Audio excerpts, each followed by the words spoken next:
Good morning, everyone, and welcome to Climate Diet's podcast, Climate and Cuisine. My guest today is Jonah Goldman, Marketing Director and co-founder of Plant Burger, which operates stores in 13 locations, soon to be a fourth. I am a huge fan of Plant Burger's delicious chicken sandwiches. Jonah, you may remember I was the customer fighting for the last chicken sandwich at your booth at Planet Maryland recently, in June 2nd in Bethesda, and I did get half. I had to share it with my husband, but a decent compromise nevertheless. So, Jonah, let's talk about you. And again, thank you for taking time to join us today for this podcast. Can you just start by telling us what inspired you to open Plant Burger, and then after that, your own origin story in becoming a plant-based eater? Absolutely, Jane, and thank you so much for that great introduction and for all the important work that you do at Climate Diet. Oh, thank you. It's my pleasure to serve you a delicious plant-based chicken sandwich any day of the week.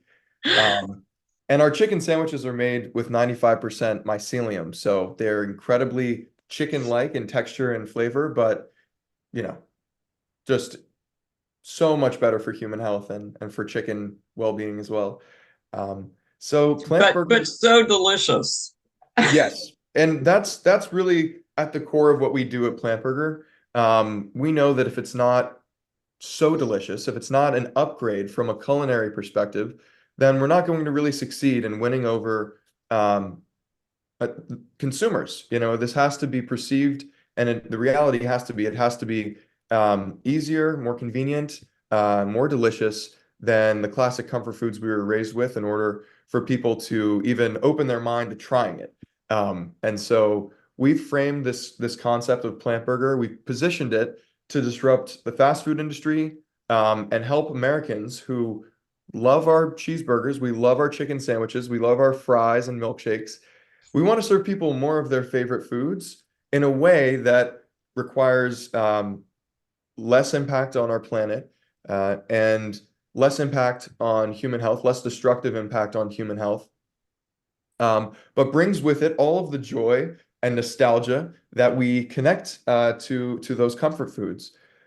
So for our beef product, for example, using a plant-based Beyond Meat protein requires 97% less water, 93% less land, generates 90% fewer greenhouse gas emissions, and is just from that perspective is so much more efficient uh, with regard to Absolutely. resources compared to an animal protein source. And so that to me is a really compelling reason for why we got into this business of serving plant-based deliciousness. Is it's simply a more efficient equation. And if you consider the equation for bringing a beef protein or a animal protein of any kind to someone's plate, the inputs are tremendous. You have to cut down vast tracts of land to Yeah, the grow. deforestation, It's the leading cause of massive. deforestation. Yeah, absolutely. And so Absolutely. what we see in the Amazon, is so heartbreaking. And it could really be not only stopped, but it could be reversed if more people were to adopt plant-based protein in their diets. So what we're seeing is just huge amounts of deforestation to set up more and more monocrop farms that grow more feed than food. And that feed is highly intensive when it comes to the amounts of water needed, the petrochemicals, the pesticides and herbicides applied to the fields to grow that food. All of that food is reduced to feed livestock, and the livestock reduce it by around 100x. They break it down. So 100 calories go into a cow. And if you're lucky, one consumable calorie will come out of that cow. You know, And I have a piece of data on this, and I'm so glad you're bringing it up. But 80% of all arable, in other words, agricultural land in the world goes toward animal agriculture, the food, the animals themselves, raising them, grazing them, or the food to feed them. But it only produces 20% of the calories needed by the world. So it's hugely inefficient, as you say. yeah, Um, so, Phil, 100%. feel free to continue on that because people do not realize the damage it's doing to the world. Yeah. To And I view it also from a human rights and a global and social justice and equity perspective as well. Because through that lens, what we're doing to animals and what we're doing to humans who are in need is unconscionable. You know, we have 8 billion humans on Earth, and we have, according to the most conservative estimates, 80 billion livestock land animals. And we find enough resources to provide adequate water, food, shelter, and in some cases, healthcare to those livestock animals, yet we're unable to provide those basic human rights, those basic services and resources to all 8 billion humans, even in the developed world, which is a huge travesty and miscarriage of justice, and something that, again, if we were to find more efficient ways to feed the 8 billion humans by not having 80 billion livestock, we would have an abundance of fresh water. We would have an abundance of land and other resources and and more pharmaceutical trees products, that we could apply to people in need. and more trees. And more Could you trees. go back and talk about your own origin story and when you became plant-based and how that worked out with your family? Yeah, absolutely. Yes. Thank you for asking. So when I was around 10, I had a very memorable trip to an animal sanctuary, Poplar Spring Animal Sanctuary. I'm actually drinking out of the mug here from Poplar Spring. Had an It's an impact on you, I can tell. it did, and it's had a lasting impact to this day. It's a place that I still go for sanctuary for myself and inspiration. And my wife and I were recently married on Poplar Spring Animal Sanctuary as well. So uh, Oh, wow. I had no idea when I visited at 10 years old that this would be such a formative experience. Um, and my parents had brought me a couple other times, but when I was 10, I had finally enough cognitive ability to connect the dots between the animals that we were having a great time with all day and the chicken rotisserie dinner that we had that night. And so I asked my parents what was the difference between George the rooster, who had so much character and so much joie de vie. He was so full of charisma and had so many great friendships and just the will to live was so evident when we hung out with these animals. And so I asked my parents what was the difference between those animals that we were so close with all day and these bodies that were turning on the skewers. And there wasn't really a good answer for that question. And so as a 10-year-old, that made me pretty frustrated that I wasn't getting good answers from parents who are supposed to have good answers for everything. And that really pushed me to ask more difficult questions um, through those early years and to come to the conclusion, I asked my parents, do we need to eat these animals to be healthy, to be happy and living our lives? And they didn't really know. And I think Western nutrition is so misguided, and our nutritional standards are basically written by the meat and dairy industries. So many people Yeah, don't know that yeah. not only can you be happy and healthy without eating animal products, you will be happier and healthier and have a better longevity and better overall health markers when you cut these products out of your diet.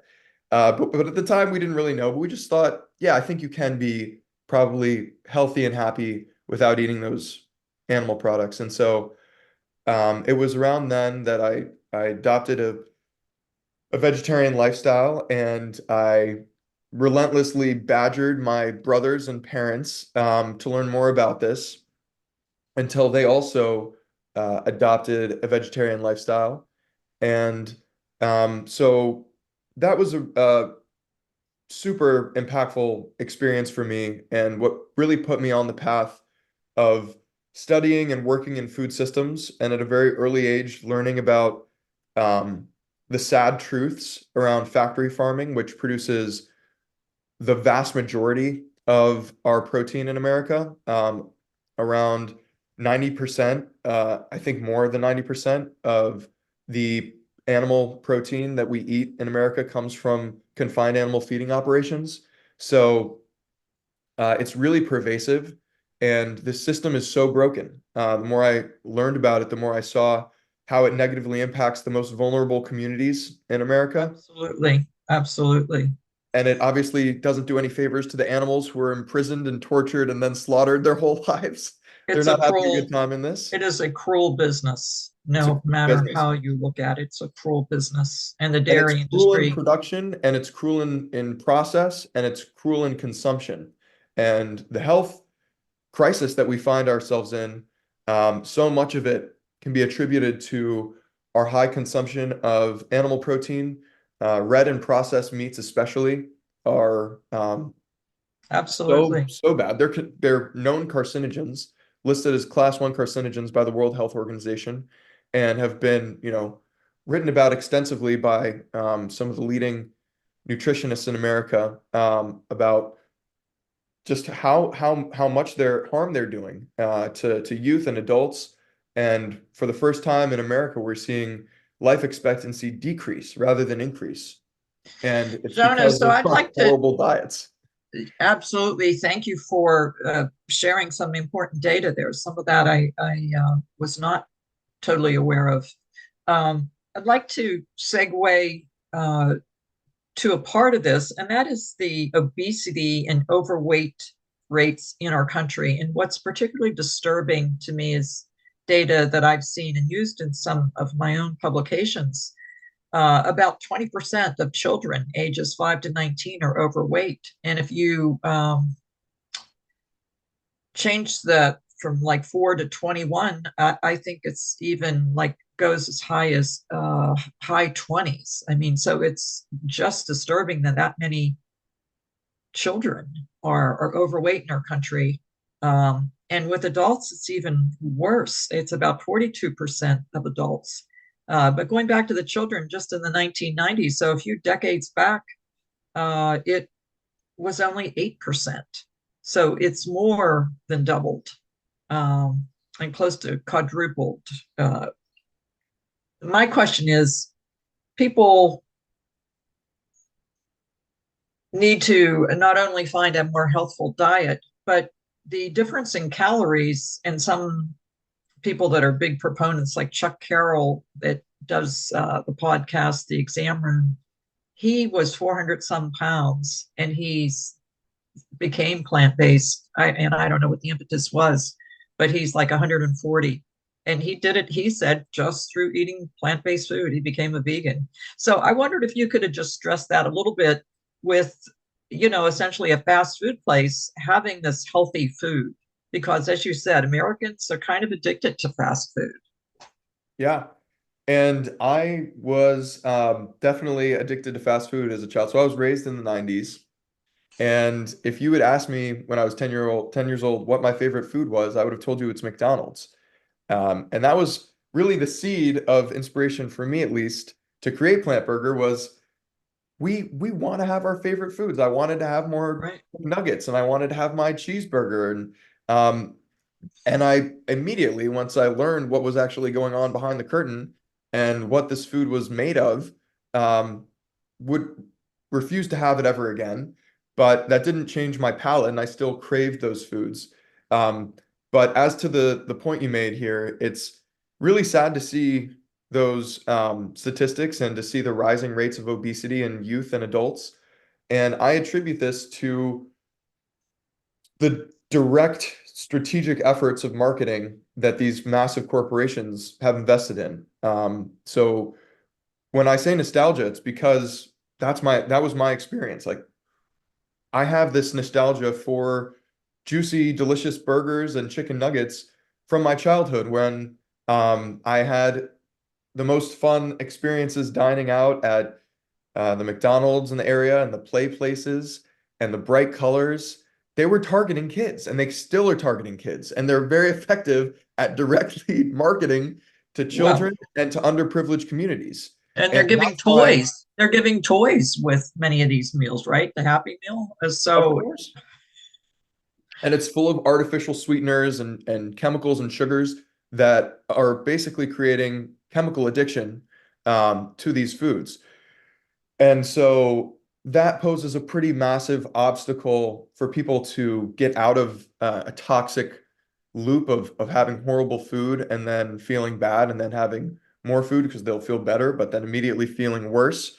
And we seek to break that toxic cycle with food that is better, has slightly lower calories, but really much less saturated fat, no trans fat, no cholesterol, and those ingredients, those macronutrients, are at the core of what's causing the health crisis in America.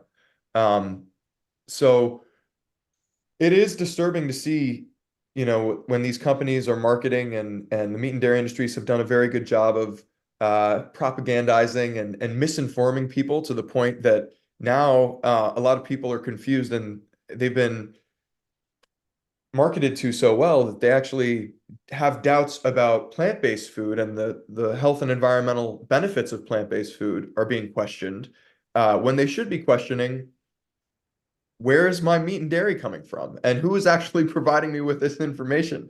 Um, because when you scratch a little bit below the surface, you find out these massive corporations have such disproportionate power and influence in our culture and media. It's no wonder that we're having these health problems because we're listening to companies when we really should be listening to nutritionists and doctors for our guidance. But uh, it's a serious Absolutely. problem, and it's something that we, really seek to address with not only our food and providing people with a more healthy and sustainable alternative to their favorite foods, but with the information that we provide people on our website. We have a tracker that is actively tallying the resources that we're saving by virtue of serving plant-based foods. And then there's on our blog section, you can find all sorts of resources and information um, to be further empowered to make conscious choices when it comes to our protein source. That's fantastic. I love that you're tallying the resources saved and greenhouse gas emissions. We do that. Climate Diet puts out a recipe every Friday, and we list how many greenhouse gas emissions are saved by making a plant-based recipe over if it had been made with meat or animal products. So I think we have to just keep doing this, and we need more plant burgers out there. So we Amen. wish you the greatest success in trying to help this country turn itself around and be healthier. But there's a couple other things I want to bring up. I was just wanted to mention we have um, a program called Power of Food, and we were trying to teach Mhm. students how to cook plant-based, basically, in an after-school program. We did it locally at Wheaton. So we had it was unusual. This class ended up being all boys, and they were great at cooking. So I don't know. I have five brothers and grew up with them, and I know they always were pitching in and cooking, and particularly loved to bake. But I don't know if that's typical for kids, for boys to cook. Was it in your house? Yeah, I was very lucky to be raised in a household where we all shared responsibility for cleaning up and helping with meals. And so I got introduced to the culinary arts by my parents at a very early age and have been very lucky through my career to work in food systems with companies in the natural food industry, plant-based startup companies like Beyond Meat back in 2013 when it was a very young company. Um, so I'm probably not the best random sample to ask because I've been passionate about systemic change in food systems ever since I was 10 years old. So I obviously work in and around food a lot. But I do see the role shifting, and I think more and more we're seeing uh, shared responsibility for cooking. and more people getting involved. That's really encouraging, by the way, to see more people connect to the food. One thing that we say at Plant Burger and that I deeply believe in is connection is at the core of our existence. Like we exist and we're really there to connect to one another, to the earth, to the animals. That's the most rewarding and purposeful way to live. And so connecting to the source of food is rewarding as well. And it's so important for us to make informed decisions that align with our values instead of that contradict our values. And so um, I feel so blessed that I've been able to actually work in agriculture and sustainable agriculture, and grow food and harvest my own food and nourish myself and my community with the food that we grow. And so um, from the earth to the plate is a truly like beautiful, amazing process that I think more people need to experience. And when you do experience it, you'll know exactly what I'm talking about. Um, because it's so rich and nutritious and again, it's rewarding, but it's more than that. It's actually gets to the core of what it means to be human, is to be a good steward of the planet and the resources that we've been blessed with, take good care of it, and leave it better off for the next generation. And so I hope we see more young people get involved in not just cooking, but also in gardening and agriculture. We need a new generation of farmers to grow food and to kind of reclaim food systems and food sovereignty in our communities. Um, Yeah, I yeah, totally agree. I'm growing lettuce and cucumbers and tomatoes on my balcony.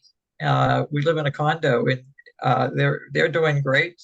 We have lots of flowers too, but I grew up with we had a big family garden, and there wasn't anything better than just going out there and picking a tomato out of your garden. It was so delicious. yeah. Um, It's more delicious so and it's so much more nutritious when it's not being grown in a monocrop farm from right. a seed that was genetically engineered. Like the nutritional value of a tomato that you grow in your home in your yard is so much higher than a store-bought tomato. It's breathtaking. And it's really when you experience it, you'll know.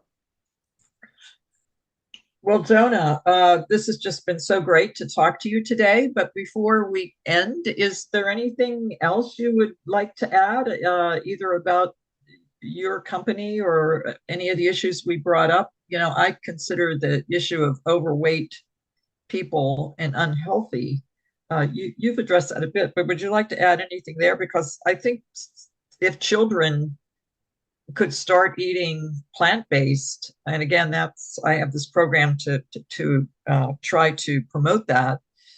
Um, you can change those habits when you're young, and they become as you did. You were started at 10. If you start from an early age to understand the kind of the connection to food and health, it makes a huge difference, and you can form those habits before it's, I think, too late. And some people that have been eating meat, you know, maybe for 50 years or maybe more, I think it's harder to change those habits, truthfully. It wasn't, Most definitely. yeah, it What, wasn't for my family, but I know it is for others. yeah. Yeah, and by the way, we should collaborate between Plant Burger and Climate Diets, especially when you do these youth programs, because Yeah, that's something we absolutely. also want to support. And if we're able to empower these youth with the connection and the information through a cooking lesson and all the other amazing programs you're doing, and then say, and by the way, you don't have to give up burgers. Here's a coupon Right. for a free burger at Plant Burger. You know, they'll take their family and then they'll be able to actually have a solution in their community for their favorite foods. So, uh, Absolutely. Would love to do work with you on that. yeah. And the only other thing I would say, and this actually is something that was what got me to ultimately give up all the animal um, foods that were in my diet, and for my brothers and my parents as well, um, is we watched The Game Changers, which is an amazing documentary that really uh, makes the case for a plant-based diet based on the immediate health impacts that you are going to experience. And um, the social science of food choices is really interesting because so much of our food choices is deeply embedded in our personal identities, our personal histories, our cultures, our biology. So it's really deep, and it's hard to get people to change. And the real reason that people change, no matter how much I may care about the um, animal cruelty or the animal welfare part of it, or the environmental issues, and that's really why I stayed with it, is the fact that this is the single, like adopting a plant-based diet is the single best thing that we as individuals can do for the planet. It far outweighs the emissions that we're going to create via traveling, the Absolutely. water use at our home. Like, if you want to positively impact the future of the planet for the next generation, cut out more and more animal protein, and that's really the best thing we as individuals can do. But we watched Game Changers, and it reached us, and it resulted in all of us going vegan for a reason that I actually think is the most um, potent and impactful reason of all, which is personal benefit. Though it's hard to say, we are all pretty selfish creatures. Humans make decisions that are in our short-term best interests. We don't really consider the longer term as much when it comes to personal choice. But when you see the Game Changers and you're able to actually understand what meat is doing to the body and how we're digesting it or not digesting it, and all the other problems that are coming with it, um, and then you try it, you experience firsthand uh, the benefits, the immediate benefits. You feel more energy, less cloudy. You Let me are, jump in here, yeah, Jonah, because I have a little story that ties right into this, which surprised me greatly. My webmaster was reading all my material, and as he posted it, and he said, and then one day he said, I'm a vegan now. And he said, I became one after reading all your material. So I said, well, what was the impact on you? And he said, within whatever day, I don't know how many days from becoming a vegan, but he went out running. So within a few days of his veganism, he went out running, and he said, running when becoming a vegan, he said it was like being high on caffeine the entire day. And he couldn't believe the energy. I think you just brought up the energy aspect of it. He could not believe how much energy he had. And so as a runner, I don't know if he's a marathoner, but he's definitely more of a long distance runner. He said it was just incredible. And he's been vegan since. So I was really glad to hear his story, because I've been one for so long. I really don't remember what it was like in the early days. So love that you're bringing up those aspects, how it feels, and how good it is for the planet, and that it's way better than just buying an electric vehicle, which is also good, but there's so much more impact. totally. And it really, that gets to the core of why I love Climate Diet and I love your work so much, and why we as Plant Burger seek to help provide consumers and empower them with more resources, is because the information is there. We just need to get it to people, because if I Yes. really truly believe that if people had this information, if they were able to absorb the knowledge that the Game Changers is providing them, they'll make the right choice, because they can see this is going to benefit me personally. I'm going to Yes. live a healthier, happier life. And in all of these by all these physical standards, I'm going to be better off. And I'm going to be doing the right thing for animals and for the future generations. They will do it. And similar to that story of the web developer, I had been, sharing this information with the CEO of Plant Burger, my colleague Chris. And for many years, I'd been saying, you got to watch Game Changers, you got to learn more about this. And he'd kind of been a curmudgeon about it and not really willing to open his mind. And then finally, he's like, you know what, I really should dive in and learn more about the why behind what we're doing. And he's someone who had been a great athlete and a bodybuilder his whole life. And he'd also had other health complications and was on a number of medications. And those medications weren't really doing anything to address the core of the health problems. They were just treating the symptoms. And so when he watched The Game Changers, he could see very clearly how animal protein and animal products were contributing to so many of his health concerns and health problems. Absolutely. He immediately Absolutely. adopted a plant-based diet and Wow. has been able to cut his medications out. He's feeling better, more energy than he's ever had. And now it's so funny. We have these conversations where previously I was the one who was proselytizing about a plant-based diet and all the benefits and trying to convince him to become a more plant-based. And now he's the one who's like, but did you know this and you know that? I'm like, yeah, this is so great that now you're passionate about it. But again, if we give people the information in ways that are Yes. digestible and approachable, and we give them the foods that are relatable, what we do is we want to bring the barriers to entry to enjoying plant-based, planet-friendly deliciousness all the way down to the ground. So if we give people the solutions and we give them the information, I am so confident that we will be able to have that massive systemic change that we need. And It is, yeah, it's so easy to be a vegan now compared to, say, 20 years ago with the products. Plant Burger didn't exist, Beyond Meat didn't exist. So you don't have to make your own bean patties to have a hamburger. Not that exactly. those aren't good also, but and there's many cultures that have more plant-based food than the United States, typically, that is healthier. But it is easy with these great foods in a place like Plant Burger. So Jonah, thank you so much for your work, and I wish you the most success in expanding Plant Burger so more people can have, especially the chicken sandwiches, so that you don't run out at the next vegan festival that's here or anywhere. And would love to collaborate with you as well. And I would love to have you back again for this podcast in the future if you're available. Um, Yeah, I would love that. Yeah, we well, just kind of scraped the surface. yeah, There's a lot, absolutely. lot more to the story. And Jane, thank you so much for having me on. Thank you for everything you're doing to spread this information and empower people to make conscious choices. We need this now more than ever, and it's the most. We often say this at Plant Burger. We're doing this because it's the most critical moment in human history, and this is the most impactful solution that we have at our fingertips. And so it just means the world that we have people, change makers like you out there who are working on this and making sure that that information reaches people.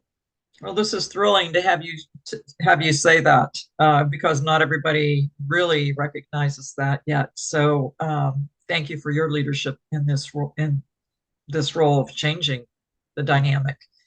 Thank you again, and that concludes our program. This is Jane DeMarina signing off for Climate Diet and Climate and Cuisine, and we thank our guest Jonah Goldman for being with us today and welcome him back as soon as possible to talk with us again. Thank you, everybody.